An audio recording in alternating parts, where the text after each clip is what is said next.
Hello friends, உங்கள் எல்லாரையும் rainbow கிச்சனுக்கு வரவேற்கிறேன். இன்றைக்கி இன்னொரு யூஸ்ஃபுல்லான வீடியோ தான் பார்க்க போகிறோம். இது ஒரு யூஸ்ஃபுல்லான டிப்ஸ் வீடியோன்னு சொல்லலாம். நம்ம தரையில் மாப் போடும்போது, வீட்டோடைய ஃப்ளோருக்கு மாப் போடும்போது வரி வரியாக அந்த தண்ணி கரை அப்படியே தெரியும். நம்ம தொடச்சதுக்கப்புறம் காஞ்சோடனே பார்த்திங்கன்னா வரி வரியாக அந்த தண்ணி கரை தெரியும். அது மாதிரி இல்லாமல் இருக்கிறதுக்கு எப்படி நம்ம வீட்டை துடைக்கலாம் அப்படின்னு பார்க்கலாம். அதே மாதிரி வீடு துடைக்கும் போது ஒரு சின்ன சின்ன டிப்ஸ் நல்லா நீட்டாக க்ளீனாக இருக்கிறதுக்கு நான் உங்களுக்கு இந்த வீடியோவில் ஷேர் பண்ணியிருக்கிறேன். அதையுமே நீங்கள் ஃபாலோ பண்ணிங்கன்னா வீடு பார்க்குறதுக்கு எப்பயும் பளிச்சுன்னு நல்லா நீட்டாக இருக்கும். முதல்ல மாப் போடுறதுக்கு முன்னாடி நீங்கள் மாப் போடுற அந்த ரூமில் இருக்கக்கூடிய அந்த இப்போ நான் ஹால் காமிச்சிட்ருக்கேன். இந்த ஹாலில் இருக்கக்கூடிய பெரிய பெரிய ஃபர்னிச்சர், ஏதாவது சோஃபா, நல்ல கனமான டேபிள், அந்த மாதிரி இருக்கிற ஐட்டம்ஸ் தவிர சின்ன சின்னதாக இருக்கிற ஒரு சின்ன சின்ன டேபிள், சேரு, ஏதாவது வேறு திங்ஸ் மற்ற ஐட்டம்ஸ் ஏதாவது இருந்ததுன்னா அதெல்லாம் ரிமூவ் பண்ணிவிடுங்க. ரிமூவ் பண்ணிவிட்டு அதுக்கப்புறமா முதல்ல நம்ம மாப் போடணும். அப்புறம் மாப் போடுறதுக்கு முன்னாடி கண்டிப்பாக தரையை ஒரு தடவை இந்த மாதிரி ஒரு இது வச்சு கூட்டி விட்டுடுங்க. ஏன்னா பார்க்குறதுக்கு நமக்கு தூசியெல்லாம் எதுவுமே இல்லை அப்படிங்கிற மாதிரி இருக்கும். ஆனால் கண்டிப்பாக ரொம்ப ரொம்ப மைனூட்டான தூசி இருக்க தான் செய்யும். கொஞ்சம் இந்த முடியெல்லாம் கூட நம்ம ஃப்ளோரில் இருக்கும். அது கூடவே சேர்த்து நம்ம மாப் போட்டால் அந்தளவுக்கு நீட்டாக இருக்காது. அது அந்த ஈரத்தில் ஒட்டிக்கிட்டு தரையில் அங்கங்கே அசிங்கமாக தெரியும். அதனால் கண்டிப்பாக மாப் போடுறதுக்கு முன்னாடி அந்த இடத்த ஒரு தடவை இது மாதிரி கூட்டி விட்டுடுங்க. நீங்கள் ஹெவியான ஃபர்னிச்சர்ஸ் தவிர மற்ற திங்ஸ் எல்லாத்தையும் எடுத்துட்டிங்க அப்படின்னா உங்களுக்கு இந்த மாதிரி கூட்டி மாப் போடுறதுக்கு ரொம்ப ஈஸியாக இருக்கும். சட்டுன்னு ஒரு 3 நிமிஷத்தில் 4 நிமிஷத்தில் வேலையை முடிச்சுட்டு நீங்கள் அடுத்த வேலைக்கு போயிடலாம். இப்போ பாருங்கள், பார்க்குறதுக்கு சுத்தமாக தெரிஞ்சாலும் கூட்டும் போது பார்த்திங்கன்னா நல்ல மைனூட்டான தூசி, மண், அது பூராமே உங்களுக்கு சின்ன சின்ன முடி எல்லாமே இருக்கும். அதனால் கண்டிப்பாக ஒரு தடவை ஃப்ளோரை கூட்டி விட்டுட்டு அதுக்கப்புறமா மாப் போட ஆரம்பிச்சிங்க அப்படின்னா நல்லா நீட்டாக இருக்கும். பார்க்குறதுக்கு நல்லா பளிச்சுன்னு இருக்கும். பாருங்கள் எந்த அளவுக்கு இப்போ தூசி நமக்கு சேர்ந்துருக்குன்னு. இப்போ இது கூடவே சேர்ந்து மாப் போட்டால் அது அந்தளவுக்கு நல்லா இருக்காது. அதனால் கண்டிப்பாக ஒரு தடவை தொடச்சி விட்டுடுங்க. ஃபஸ்ட்டு டிப் பார்த்திங்கன்னா முடிஞ்ச அளவுக்கு பொருட்களை அந்த ஃப்ளோர்லேருந்து கம்மி பண்ணிவிடுங்க. 2வது டிப் பார்த்திங்கன்னா இது மாதிரி ஒரு தடவை கூட்டி விட்டுட்டு அதுக்கப்புறமா மாப் போடலாம். இப்போது 3வது டிப் பார்த்திங்கன்னா மாப் போடுற தண்ணியில் ஒரு பாருங்கள் இந்தளவுக்கு ஒரு 2 டீஸ்பூன் அளவுக்கு கல் உப்பு சேர்த்துக்கோங்க. இது நல்ல ஒரு கிருமி நாசினி மாதிரி இருக்கும். அதுக்கப்புறம் நல்ல ஒரு வாசனையாக இருக்கிறதுக்காக கற்பூரம், நம்ம வீட்டில் இருக்கக்கூடிய கற்பூரத்தில் ஒரு பாதி அளவுக்கு மட்டும் எடுத்து இந்த மாதிரி நல்லா நுணுக்கி இந்த தண்ணியில் சேர்த்துக்கிட்டிங்க அப்படின்னா நல்ல வீடு முழுக்க நல்ல ஒரு பாசிட்டிவான ஒரு வாசனையாக இருக்கும். உங்களுக்கு ஒரு வீட்டுக்குள்ளே வரும்போதே ஒரு நல்ல ஒரு ஸ்மெல்லோட சூப்பராக இருக்கும். இது மட்டும்தான் நான் இன்றைக்கி போட்டு துடைக்க போகிறேன். ரொம்ப அழுக்காக இருந்தால் மட்டும்தான் நான் இது ஏதாவது சோப் லிக்விட் அது மாதிரி யூஸ் பண்ணிக்குவேன். நீங்கள் வேணும்னா இது கூடவே சேர்த்து அதையும் யூஸ் பண்ணிக்கலாம். அடுத்ததாக 4வது டிப் என்னென்னு பார்த்தீங்கன்னா, நம்ம அந்த மாப் ஸ்டிக்கு நல்லா காஞ்சிருக்கணும்.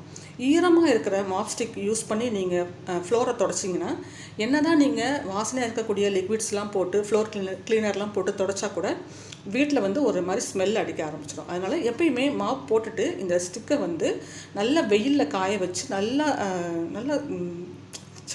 எப்படி சொல்கிறது, நல்ல கிறிஸ்பாக இருக்க மாதிரி நல்லா காய வச்சு எடுத்து வச்சுக்கோங்க. அதில் கொஞ்சம் கூட ஈரமே இல்லாமல் நல்லா காஞ்சிருக்கணும். அந்த மாதிரி காஞ்சிருக்கிற மாப் ஸ்டிக்கில் தான் நீங்கள் மாப் போடணும். இப்போது மாப்பை நம்ம போட ஆரம்பிச்சிடலாம். மாப் போட ஆரம்பிக்கும் போது பார்த்திங்கன்னா இப்படி பின்பக்கமாக நடந்துகிட்டே வரணும். நீங்கள் மாப் போட்டுட்டு முன்னாடி போனீங்க அப்படின்னா உங்களுடைய கால் தடம் அந்த தரையில் படிய ஆரம்பிக்கும். அது பார்க்குறதுக்கு காஞ்சோடனே அசிங்கமாக இருக்கும். இப்போ பார்த்திங்கன்னா இந்த இடத்துல மாப் போட்டு முடிச்சுட்டு அப்புறம் அதுக்கு கீழே வரணும். இப்படி பின்பக்கமாகவே நீங்கள் மாப் போடுங்க. அப்போ நம்ம காலடி தடம் அந்த தரையில் படாமல் இருக்கும். இதுவும் ஒரு டிப்ஸ் இருக்கும், நீங்கள் ஃபாலோ பண்ணிக்கோங்க. இப்போ பார்த்தீங்க அப்படின்னா நீங்கள் தரையை இது மாதிரி துடைக்கும் போது அந்த ஈரம் காயும் போது அப்படி வரி வரியாக நமக்கு அந்த ஈரக்கரை காஞ்சோடனே தெரியும். அது மாதிரி இல்லாமல் இருக்கிறதுக்கு என்ன செய்யணும் அப்படின்னா, தரையை துடைக்கும் போது ஃபேன் போடாதீங்க. ஃபேன் போடாமல் தொடச்சிங்க அப்படின்னா கண்டிப்பாக அந்த வாட்டர் மார்க்கு தரையில் இல்லாமல் இருக்கும். நீங்கள் கண்டிப்பாக இந்த டிப்ஸ் ட்ரை பண்ணி பாருங்கள். எல்லாருமே தரையை தொடச்சதுக்கப்புறம் பார்த்தீங்கன்னா அந்த கோடாக அந்த தரையை தொடச்ச அந்த தடம் கண்டிப்பாக தெரியும். அந்த மாதிரி இல்லாமல் அவாய்ட் பண்ணுறதுக்கு என்ன பண்ணணும் அப்படின்னா, ஃபேனை ஆஃப் பண்ணிவிட்டு நீங்கள் தொடங்க. ஃபுல்லாக தொடச்சி முடிச்சுட்டு அதுவாகவே ட்ரை ஆக விட்டுட்டிங்கன்னா ரொம்ப நல்லது. தேவைப்பட்டால் மட்டும் ஃபுல்லாக தொடச்சி முடிச்சுட்டு ஒரே தடவை தொடச்சி முடிச்சுட்டு நீங்கள் ஃபேனை போட்டு விடுங்க. ஏன்னா நீங்கள் துடைக்க ஃபேன் போடுவீங்க. ஃபேனை போடும்போது அந்த இடம் காயும். நம்ம திரும்ப என்ன செய்வோம், அதே இடத்துல நம்ம வந்து மாப் ஸ்டிக்கு திரும்ப யூஸ் பண்ணும்போது அந்த தண்ணி வந்து வரி வரியாக தெரியும்.